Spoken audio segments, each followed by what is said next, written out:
our first panel session of the conference, we have, and our final main segment for today, by the way, just so you know, and we have a short 5-minute closing after the panel, but we have gathered together a really unique panel session here today to reflect on all the innovations that we've heard so far today, and really to kind of put their expertise at work here in talking about how we can achieve greatest impact out of these innovations.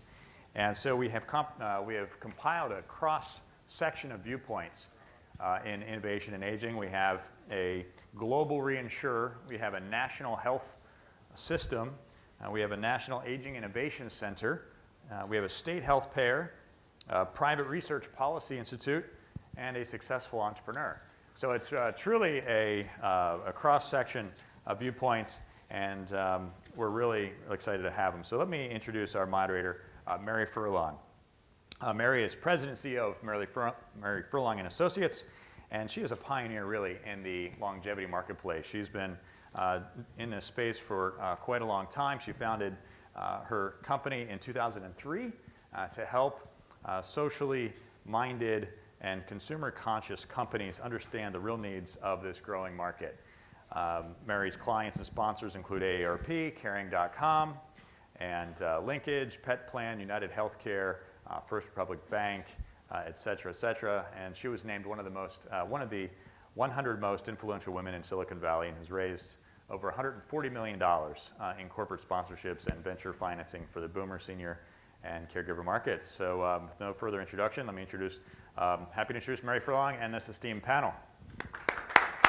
Up there, Pierce.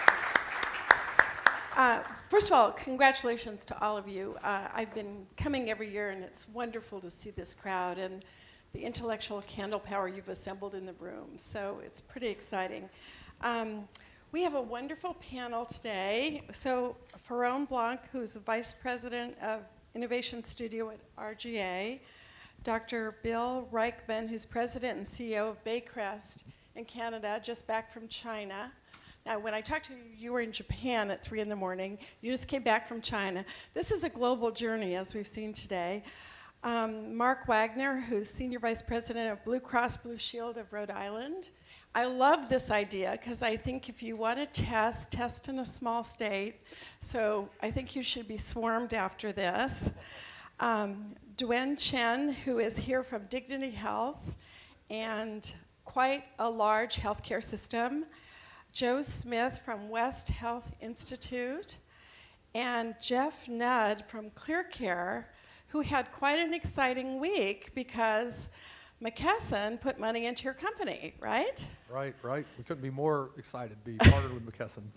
And when I was just sort of briefing for this, I asked Tom Rogers at McKesson, what company should I be watching? I'm coming to Aging 2.0, and he said ClearCare. And I said, well, he's on my panel.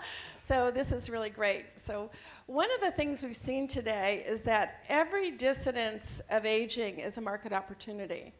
And every entrepreneur, whether they're 17 or 82, are hungry and want to get things done, want to build a company, want to build a team, want to get financing, and most importantly, want to prove their concept and get a deal done. So we're going to start with kind of going across the panel and say, how do we get a deal done? But let's start with you, since you got this financing this week. How did you get that deal done with McKesson? And what are the implications for your company? Yeah, absolutely. So again, I'm Geoff. I'm with ClearCare. ClearCare provides a front office and back office platform for home care agencies. And just so we all have context, home care agencies have local care managers that families hire to, in turn, staff caregivers to help seniors stay in their homes so that they don't have to go to facilities. And we provide the back office and front office platform that powers those home care agencies, doing everything from scheduling, billing, payroll, helping them match clients and caregivers, family portals, caregiver portals. And Mary, to your question, we believe that home care has a huge role to play in solving the healthcare and aging crises of our time. Home care is the lowest cost institutional provider of care, serving the world's highest cost patient population. But to realize its potential, it has to be enabled by technology.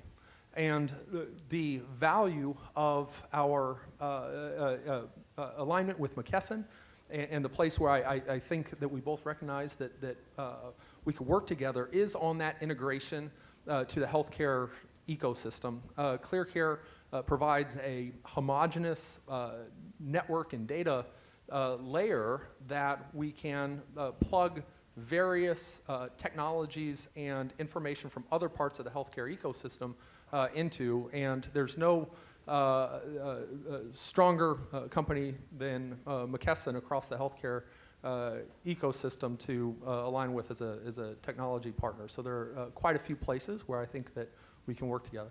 So usually the good news is the company's financed, and the bad news is the company has to make everything work. So I'm going to come back to you and say, 18 months from now, what is McKesson expecting from you? And what are you going to have to do to deliver?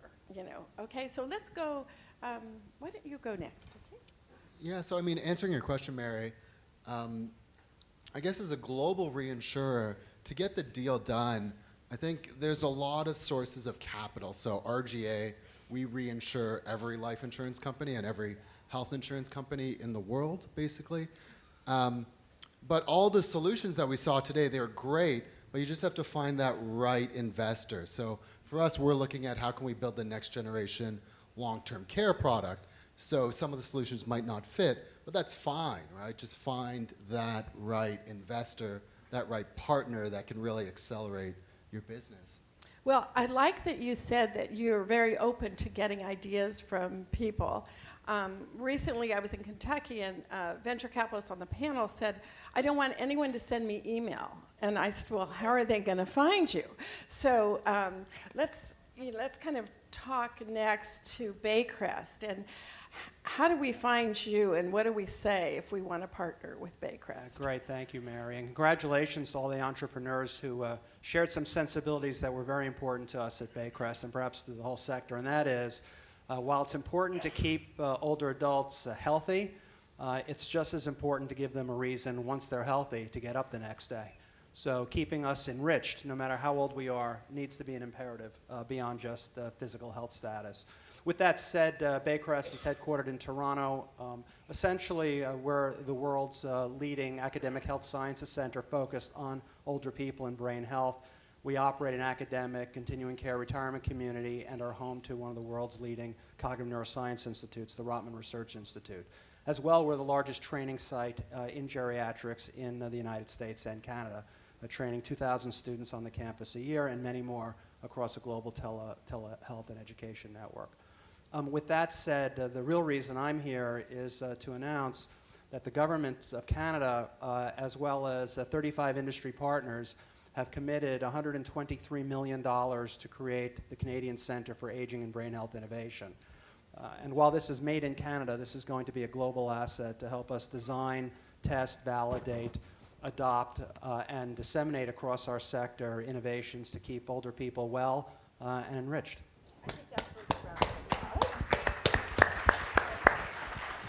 It's been quite a week, because yesterday they announced the Smart Aging Initiative in Ireland, and so we're beginning to, and then I think Chuck Feeney put funding into UCSF, so these initiatives and the funding are going to be incredibly important to the tapestry of work of the entrepreneurs in the audience, I think. Yeah. So let's go ahead to you, to Dren. Hi, everybody. I feel like I'm at Aging Con, you know, when they have the panels and folks are, so going to keep it lighthearted today. My name is Duwen Chen. I'm the Executive Director of Payment Innovation. So my sector is working with the payers and providers, as well as patients, to really look at the intersect of innovation where care meets delivery. So at Dignity Health, we're headquartered here, actually, and we've got sites all over California, Nevada, Arizona, and 17 other US states, so we've got a national footprint. The answer to the question about innovation is that, you know, I think we see this as a a robust ROI. It's got to make sense for the providers, and not to put words in your mouth, Mark, but for the payers and those who are investing in your product and everybody's product to pay for it, and in a way that makes value for us, that seeks to provide the quality, the outcomes, but not breaking our backs trying to pay for something that is a bit beyond the investment. So I think ROI is big. Innovation is big in not only the people, but also the process of how we integrate into the workflows of what we do in the daily lives, not only the patients, but also the caregivers and their teams as well. So those are the comments there. In our practice session, you talked a little bit about the doctors and what role they play. Because I wish I had a nickel for everyone who's given a business plan that says, well, the first thing I'll do is deal with ARP, and the next thing I'll do is I'll have a meeting with the hospital discharge planner. And I think, how much time does the hospital discharge planner have? You know, so how do you sell things into the doctors who are often influencers in the decision to adopt? Sure. One of our key insights, and we have incubators and innovation within our own organization, is how do we meet not just the customer segment that is our patient, which is very patient-centered. I mean, you've probably seen our campaigns of Hello Human Kindness. It's just really talking about what are the talents that are doing that, who are encompassing the care provider teams. And physicians as being such an incredible part of that, the key insight there is if it takes 45 minutes away from the clinical care, that's just not going to work. And it's a bottom line, right? Because they have to be there to meet the patients from a clinical and medicinal perspective, and to take on the action of all the administrative burden as well. It's important, no doubt about it. But I think an ease in resolving for maximizing everybody to practice at the highest level of their degree is what we're after. Okay, Mark, talk about how you two work together or could work together. Sure, absolutely. Hello, everyone. My name is Mark Wagner, and I'm the Senior Vice President for Care Integration and Management at Blue Cross and Blue Shield of Rhode Island. We are a regional health plan insuring Rhode Islanders. We insure about 70% of the commercial market and somewhere close to 70% of the Medicare Advantage lives as well in the state. DeWin and I had a very spirited conversation before coming into the room this afternoon, and what's probably not surprising at all to a group like this is how very aligned the payer and provider community are becoming, especially around the elderly population, the Medicare population, and this need that we collectively have to solve some very, very big problems. Of course, ROI is a major focus of a health plan. We're looking for anything that allows us not simply to create margin, but to have margin to then reinvest in provider partnerships like Dignity Health.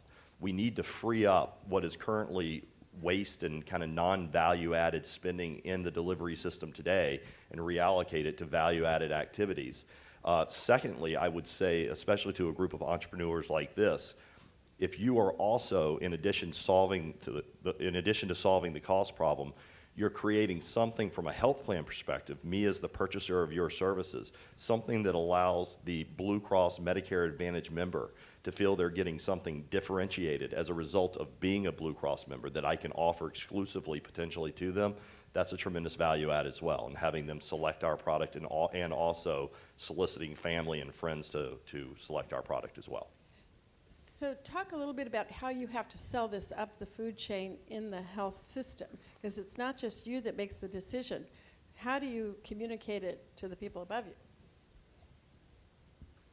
Well, I think you have to be explicitly clear on who's the customer for what you're developing. And the value proposition has to essentially hit the two elements. One is how, from my perspective as a provider, how is this going to enable better care outcomes, and how's it going to save me money to achieve those better care outcomes? And unless those two issues aren't addressed, it's not going to go anywhere. Because I think sometimes the entrepreneur's so excited about their idea and their technology that what comes across is their passion and interest, and what they forget is to almost have a designated listener when you're in the room who just takes copious notes about what the decision-making process is. I think to add to that too is help us know what information is valuable, right? We often get analysis paralysis. I'm sure everybody's heard that. But help us distinguish, and not only in the patient sector, help us know what meaning we need to take away from data. Big data has been thrown around, and these are kind of key buzzwords, but where we're sitting at, and just going back to the physician example, we often hear from that segment of our customers saying, what can I do? What is something that I can influence in my sphere to be able to move the needle, whether it's quality, whether it's cost savings, or what have you? Allow us information and transparency to get to that resolution.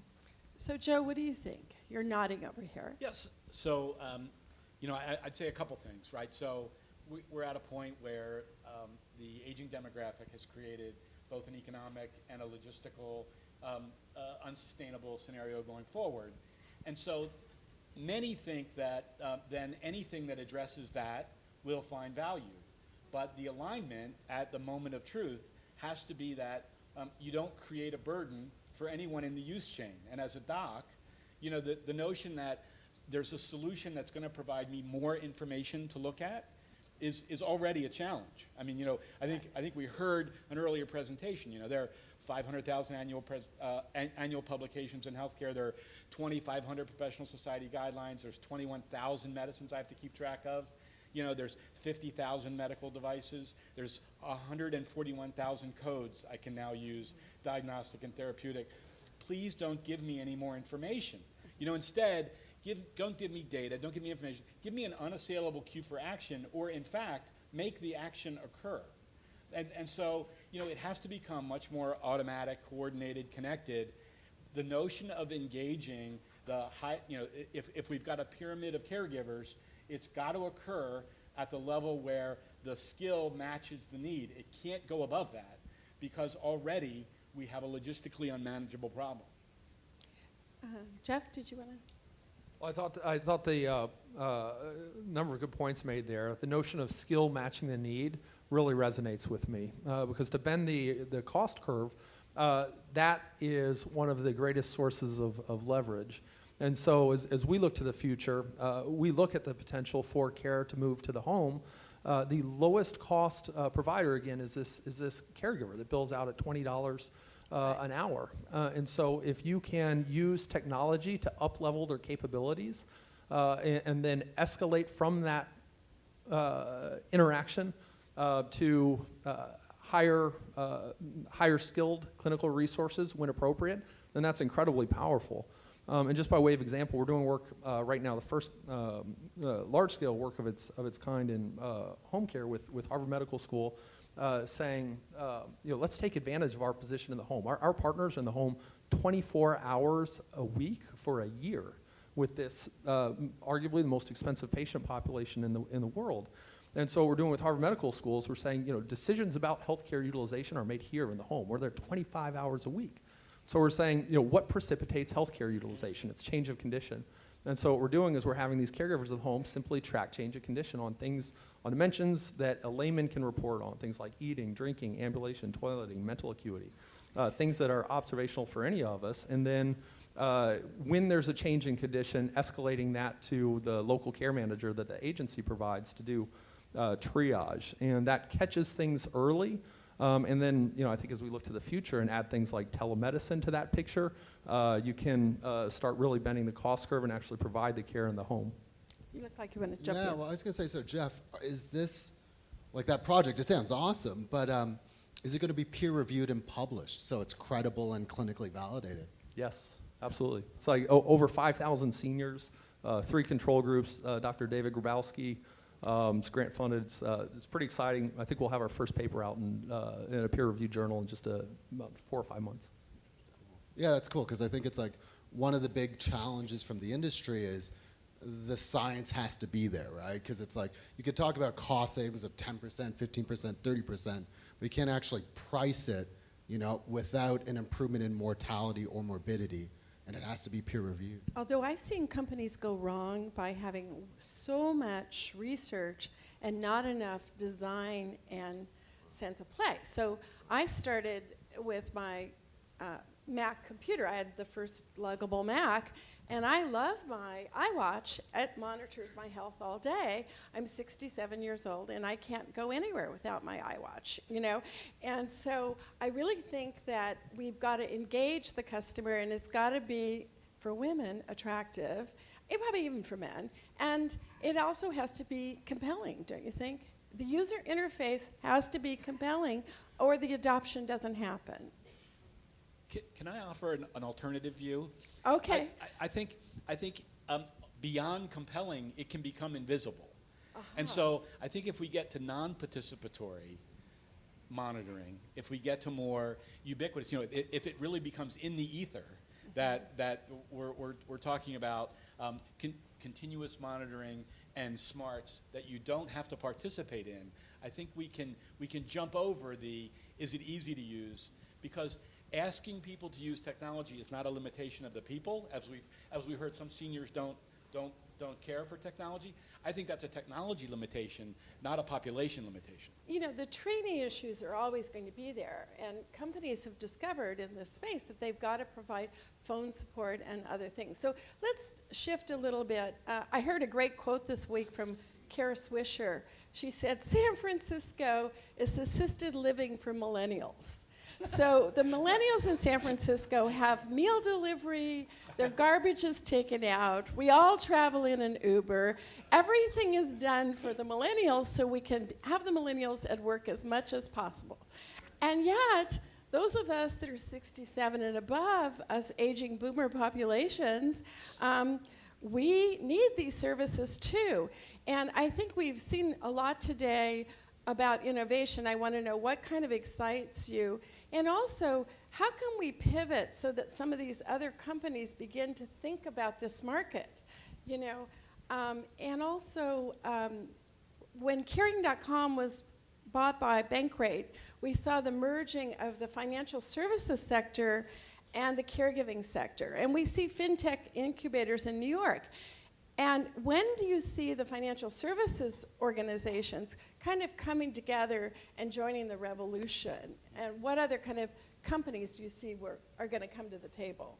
One point about the community piece of it is I would encourage everybody to look at the market dynamics and what's there in existence. So one of and it's a part of a piece of our innovation that we're looking at is how can we bridge what we already do as a not-for-profit, formerly religiously affiliated, that has a strong faith and spiritual care as part of the communities in hospitals that we already serve. We've got robust classes, community outreach, Meals on Wheels, transportation. I mean, that's just part and parcel of our historical mission, vision, values. So one of the things that we're looking at is how do we integrate from a people process system the communities that the hospitals are in, and integrating that with the provider side as well as the payer side, and looking at what is the inventory of the market's already existence, and how do we elevate the rich resources that perhaps could be there. Anything you saw today that just knocked you off your feet, that you just thought was really wonderful? So I'll take a run at that, Mary. Without noting any specific potential innovation, all of the work in the home space, especially enabled by technology, really energizing from my perspective. I'll give you guys just a quick example of how rich that space is in terms of financial opportunity.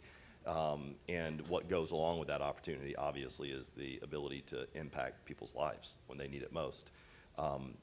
At Blue Cross, we have about 50,000 Medicare Advantage members, all of which are living in their home, for the vast majority are. And about 3 to 4% of those individuals have medical costs annually that are 7 to 9 times the average Medicare Advantage member's medical cost. They have about 5 to 6 comorbid chronic conditions. They're on 7 to 10 medications. They're in and out of the ER. Inpatient medical admits that are through the roof 200 to 300% more than the standard population. They're not only sick, but they're scared. And the lack of any type of organized system is failing them. And it's failing them not only in Rhode Island, but it's failing them in every state of the nation. And so I think the opportunity we have to think about bringing care and support and weaving together these incredible social services that do exist in other support systems in every state, weaving that together and thinking about what people really need, where they live and where they fail. I think that is a formula for real success for entrepreneurs like in this room today. Yeah, I would agree with all of that. The technologies that get me most excited are those that go beyond ensuring health and safety and actually help us sort of understand the difference between the desire to stay at home but the cost of being alone. So the technologies that keep people in older age who are staying at home still socially connected and connected to their families, their friends, their communities, the things that enrich them. To me, that's the greatest challenge. We can monitor blood pressure and blood glucose, but it's a lot harder to ensure that we stay connected to each other as we get old and get isolated. Yeah, in that regard, I saw an interesting statistic, right? We often talk about how we overspend the OECD countries in healthcare, you know, at least by 50%, oftentimes by a factor of 2. And when you look at what we spend in social services, and I say this as a technophile, but I have to say that, you know, for every dollar we spend in healthcare, we spend about 55 cents in social services. The OECD countries, for every dollar they spend $2 in social services. I think we overspend largely because we're solving social ills with medical skills. And I think you can't do that at a bargain. And so this notion of wraparound social services so that people can age comfortably at home, I think is a potential gold mine if we're interested in trying to keep people home at a system that's economically and logistically manageable. And the only line that got a standing ovation at the White House Conference on Aging a couple decades ago was that older people want a vision of the future, not just a memory of the past. And I think what we know about the boomers is they're going to redefine everything anyway. And so it's not only staying engaged at home, it's so they can go out. I mean, they are the Uber drivers. Yeah. They are the Airbnb hosts. And, you know, so I think that some of these things that are not only igniting their spirit is something important. So Scott, do we have time for questions or? Okay, so you're going to help me show how this new technology works. So sure, we can go ahead and pull up our Slido voting, and I'll let Mary engage just a little bit more here to give people a chance to begin using Slido to ask your questions of the panel. And this way then we can have those questions come up to the screen. They'll be appearing over here on the right side, my right, your left. And so just a couple more minutes here for Mary. And so when we do that, I'm going to ask you, what are 2 really important skills entrepreneurs need to develop and hone?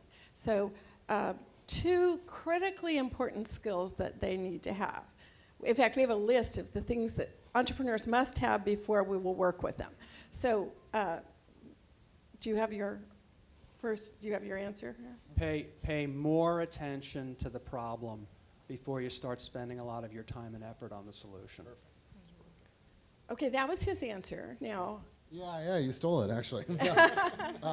Yeah, I think definitely a clear view on who the problem is and who the customer segment that your solution. So it's not just tech searching for a problem, but it's actually addressing a problem, a clear problem. Listening. I think that's so key in listening to your stakeholders and understanding, again, going back to the problem and understanding truly what you're trying to solve for, but also listening to where the patients are in the time of their need, I guess, is the other piece. I mean, you all have done such a great job of presenting, and there's such a wealth of information that's out here, and listening for the nuance of what is that threshold of meaningful information versus just, you know, information for the sake of collection. I asked one entrepreneur I know who failed, because some VCs say they want to work with someone who succeeded and failed so they know the difference and they know the warning signs. And he said, I listened to what I wanted to hear, not to what the person was telling me. And I really think listening to what the person is telling you is like a critical skill. So how about you, Mark? What are the skills you'd like to see them have? Well, clearly tenacity. You know. Don't you know it? Clearly understanding and being clear about the problem that you're trying to solve. And when you're trying to solve it for someone or a population, It gets to the listening, but understanding that population and their perspective about the problem and how they perceive it and what would be a solution for them. But sizing the solution, the problem, what's the size and the value that you're going to create? Where does it sit in the larger ecosystem? Is it worth your time and energy? Will it get the uptake? Will it get the attention of people who have the money to pay for it, or who have finite money, I should say, and have to prioritize what they are paying for? Go ahead. Yeah, and I'll just reiterate what I've heard is listening and perseverance, and the listening, that relentless focus on the customer and the customer's issues, and then adapting quickly and well against what you hear. And I think people said focusing on real big problems, and where you learn what those are is by, again, listening, and then perseverance, because the odds are you're going to have to make a lot of adaptations along the way. And you must have been pretty good at building a team. No doubt about it. I mean, I think our team's amazing, and that's been absolutely critical to. And keeping the right team and coaching people off the team. Yes, go ahead. No, I would. It's tough to add at the end of a bunch of experts, but focus, I think, is terribly important. I think, the where I've seen failure more often is when there's a desire to keep optionality on the table too long. Mm-hmm. And so I think there's focused commitment with the notion that you can pivot, but not keeping all your options open all the time. Right. So we have some questions from the audience, and I love the first question. I hope I can see it. It says, what countries can we learn from? And we have to look at the global aging perspective.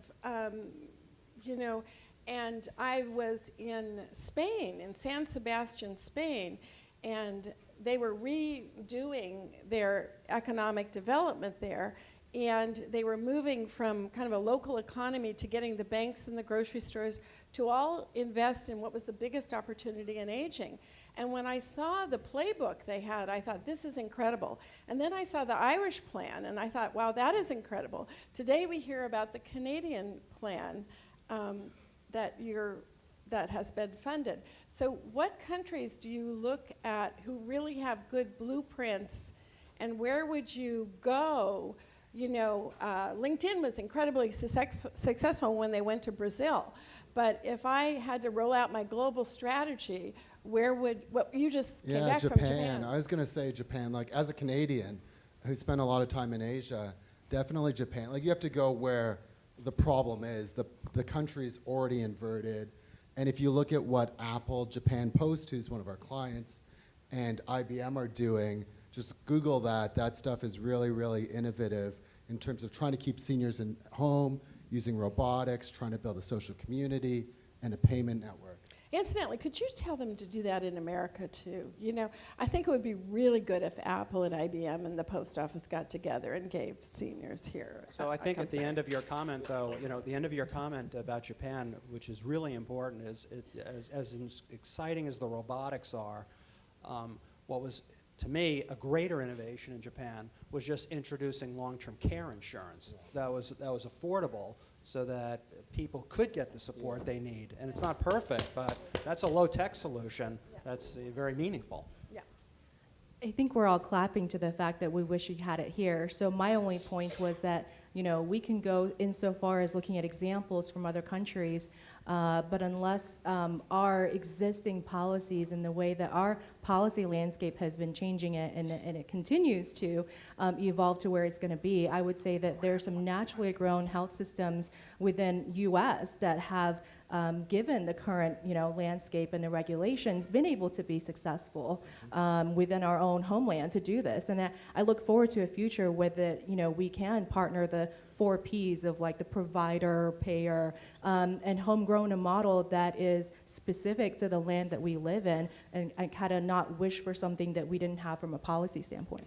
I was talking to some of the executives in Washington, and they were saying to me that the aging in place in Washington today is where we were saying it was where the internet was in 1998. And they said more like 1994. So I think we're going to see phenomenal changes in Washington, phenomenal changes here in Silicon Valley and around the world. Do you have one last comment? Yeah, I think the time is now and the place is here actually to find these models. If you look at some of the things that have happened just in the last few years, developments in remote monitoring, developments in telemedicine, developments in remote diagnostics, developments in medication adherence, we have the potential to move care to the patient, to move care to the home, to deliver better outcomes, lower costs, better quality of life. And this is arguably the epicenter for that, right here in Silicon Valley. And all you have to do is look around the room first of all, just the size of the crowd. I mean, this is a much different ecosystem than it was 4 or 5 years ago. And the volume within the Silicon Valley community around these issues is at a whole different level. So I'm excited about what I think we're going to be able to accomplish together here. Anyone? Go ahead. I'd love to just make one last comment. There's a question that I'm reading here. What do you think it'll take to align incentives across the continuum of care? And seeing that and listening to this conversation, they obviously go hand in hand. And one thing that I would encourage folks to do, it's something that we're doing in the small state of Rhode Island, is spending an enormous amount of time with our senators in Washington, talking about federal payment and delivery system reform, spending a ton of time with our new governor and with the Secretary of Health and Human Services, talking about payment and delivery system reform at the state level, and of course doing that as well from a commercial seat in the provider community, and trying to figure out how we can create alignment and synergy and really start making sure that we have enough energy across the payer sources to start driving some of this real innovation that we're talking about and realigning those incentives to do it. Well, I think that's about to come. So thank you all. What a great set of comments and ideas. Many thanks. And congratulations to you, Scott. This is just really great. Thank you. Thank you. It is. It's amazing to see this room. In fact, we're going to take a photo of everyone, but please join me in thanking the panel and Mary Furlong once again.